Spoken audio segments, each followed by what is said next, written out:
Hi guys, स्वागत है आप सभी का मेरे चैनल पे। मैं हूं सौरभ और आज मैं एक्सप्लेन करने वाला हूं लेगेसी सीरीज़ के सीज़न 1 का एपिसोड नंबर 4।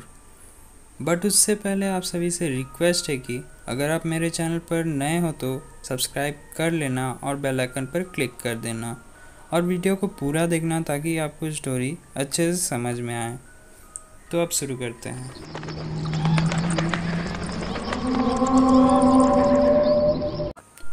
दिखाया जाता है कि एमजी एक बुरा सपना देखा जिसके कारण वो बहुत डर जाता है और उसका नींद टूट जाता है। फिर वो किचन में ब्लड लेने चला जाता है क्योंकि एमजी एक वैम्पायर है तो खून पीना ज़रूरी है एक वैम्पायर के लिए। जब एमजी किचन के ब्लड बैंक से ब्लड निकाल रहा होता है तभी अचानक कैलब आ जाता है एमजी के सामने। तब एमजी डर जाता है। फिर एमजी कैलब से पूछता है कि इतनी रात को कहाँ से आ रहा है। तो कैलब बोलता है कि मैं एक स्नैक्स लेने गया था जो एक वैम्पायर को ज़रूरत पड़ता है। फिर एमजी हैरान हो जाता है कि कैलब कहीं इंसान का खून पी के तो नहीं आ रहा। तो इस पर कैलब बोलता है कि ये वैम्पायर वाली बात है तो ये बात हम दोनों के बीच में ही रहनी चाहिए। नेक्स्ट मॉर्निंग दिखाया जाता है कि स्कूल में एक शेरिफ आया है और वो स्कूल में मीटिंग में बताता है कि डैना और सेसा कल रात से गायब हैं। डैना और सेसा का फ़ोटो स्कूल में सभी को दिखाया जाता है और पूछा जाता है कि इन दोनों को किसी ने देखा है या नहीं। और शेरिफ बताता है कि उनकी कार की एक्सीडेंट हो गई है और अभी तक उनकी बॉडी भी नहीं मिली है। ये सभी बात सुनते एमजी कैलब से पूछता है कि कहीं ये तुम्हारा काम तो नहीं क्योंकि तुम कल रात देर बाहर थे। तो कैलब बोलता है कि ये मैंने नहीं किया है। फिर स्कूल में एक ग्रुप बनाया जाता है जो मिस्टिक फेल हाई स्कूल में जाकर इन्वेस्टिगेशन करे और पता करे कि मिस्टिक फेल हाई स्कूल में क्या हुआ था। और क्योंकि मिस्टिक फेल हाई स्कूल में ही डैना और सेसा पढ़ती थी। इस ग्रुप में काफ़ी बच्चे जाने के लिए तैयार हो जाते हैं। फिर दिखाया जाता है कि राफेल और लैंडन एक रूम में बात कर रहे हैं। तभी लैंडन राफेल से बोलता है कि अभी भी मैं एक आउटसाइडर हूँ तो उसे स्कूल में रखा जाएगा कि नहीं, ये बात हो ही रहा था। तभी डॉक्टर सॉल्ट्समैन आ जाते हैं और वो बताते हैं कि लैंडन के लिए एक काम है। तब दिखाया जाता है कि सेल्वेटोर स्कूल के group mistake fail high school में आ गए हैं और वे सब डिस्कस करते हैं कि डैना और सेसा के बारे में जानकारी इकट्ठी करनी है। दूसरी तरफ दिखाया जाता है कि जोसी और राफेल एक दूसरे से बात कर रहे होते हैं। तभी जेड आ जाता है। जेड एक वेयरवुल्फ है और वेयरवुल्फ ग्रुप के लीडर रहता है। तभी जेड राफेल से बोलता है कि राफेल, तुमने रूल क्यों नहीं फॉलो किया जो एक वेयरवुल्फ को करना चाहिए। इस बात को लेकर राफेल और जेड के बीच में नोकझोंक हो जाती है। तभी जोसी राफेल को लेकर कहीं चले जाती है। उसके बाद डैना के स्कूल का सीन दिखाया जाता है जहाँ पर होप और लैंडन एक दूसरे से बात कर रहे होते हैं। तभी लैंडन होप से बोलता है कि किस तरह पहले उसकी पुली लोग किया करते थे। दूसरी तरफ दिखाया जाता है कि एलरिक सॉल्ट्समैन और शेरिफ दोनों एक्सीडेंट हुए लोकेशन पर छानबीन कर रहे होते हैं कि आखिर हुआ क्या था। तभी उन्हें एक हिंट मिलता है और वे उसके आगे जाते हैं तो उन्हें डैना का बॉडी मिलता है और डैना की गर्दन पर निशान देखकर डॉक्टर सॉल्ट्समैन शॉक्ड हो जाते हैं और उन्हें लगता है कि ये कोई वैम्पायर का काम है।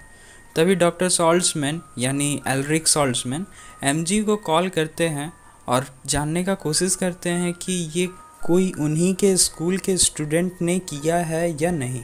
तभी एमजी घबरा जाता है और फिर एमजी और लिजी दोनों बोलते हैं कि ये हम में से किसी का काम नहीं है। फिर डॉक्टर सॉल्ट्समैन डैना के बॉडी के पास जाते हैं तो वे देखते हैं कि डैना के बॉडी वहाँ पर नहीं है। दूसरी तरफ दिखाया जाता है कि कैलब एक लड़की का खून चूसने का कोशिश कर रहा होता है।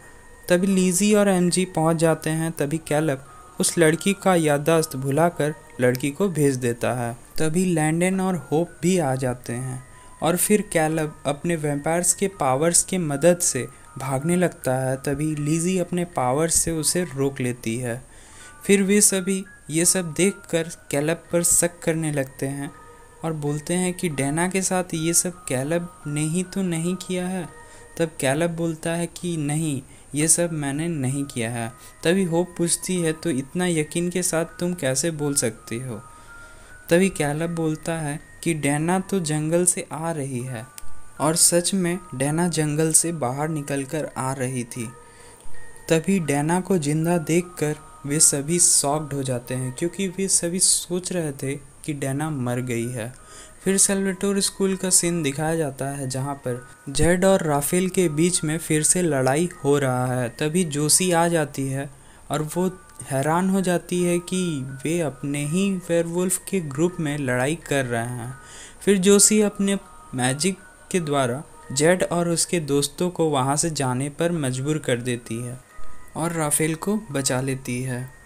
दूसरी तरफ डैना के स्कूल में दिखाया जाता है कि डैना से सभी पूछने की कोशिश करते हैं कि डैना के साथ क्या हुआ और कैसे हुआ।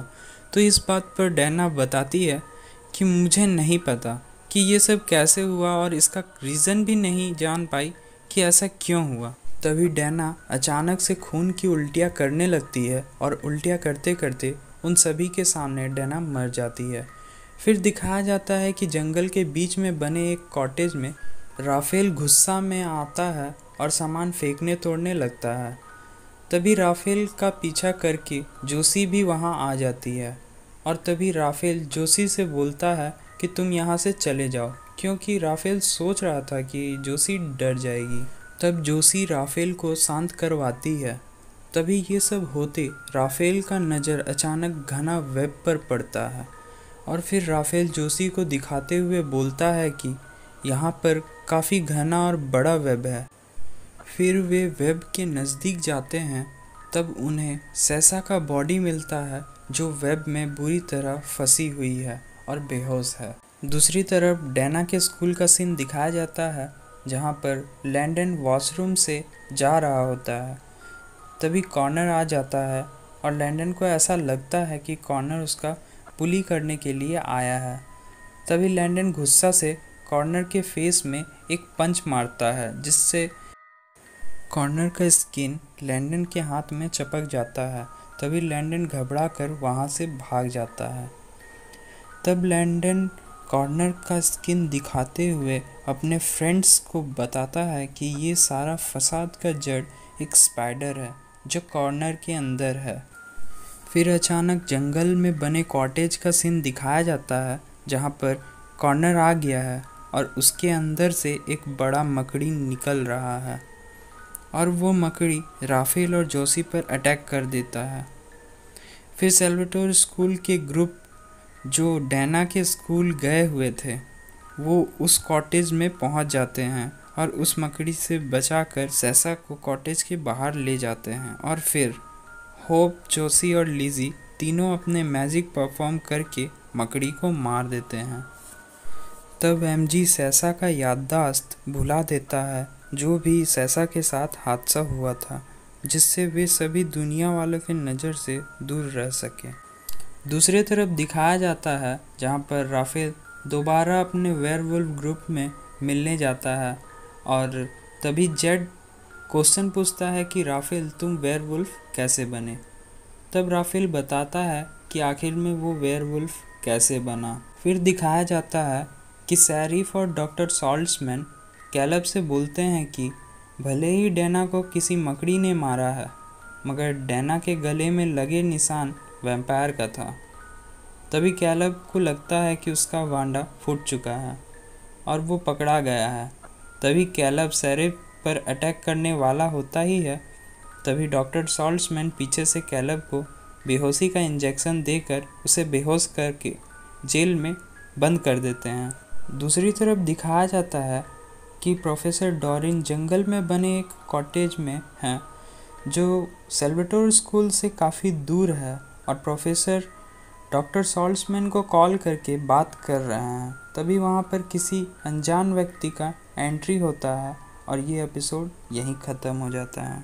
सो गाइज़, वीडियो अच्छी लगे तो लाइक करना, शेयर करना और इसी तरह के वीडियोस के लिए चैनल को सब्सक्राइब कर लेना। मिलता हूँ अब आपसे अगले वीडियो पर, तब तक के लिए goodbye and take care.